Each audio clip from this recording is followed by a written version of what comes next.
Dosa with chicken curry అద్దరిపోయింది combination. ప్రశాంతంగా అందరం తిన్నాము. ఆటోకి డీజిల్ ఫుల్ చేపించాము. జర్నీ స్టార్ట్ చేసాం. ఎక్కడికి వెళ్తున్నాం అనుకుంటున్నారా?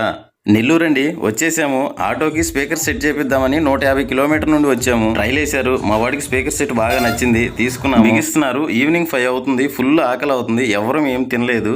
దగ్గరలో హోటల్స్ ఏమి లేవు. జర్నీ మధ్యలో తిందామని స్టార్ట్ అయ్యాము.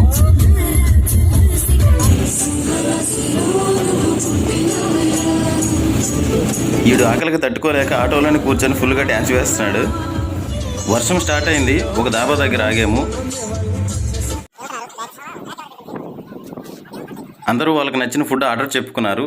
నేనేమో నాకు ఇష్టమైన ఫ్రైడ్ రైస్ చెప్పుకున్నాను. అమ్మయ్య, ప్రశాంతంగా తిని జర్నీ స్టార్ట్ చేసాం.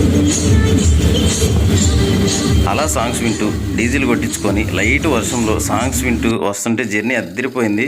ఇంటికి వచ్చేసరికి నైట్ 2:30 అయింది.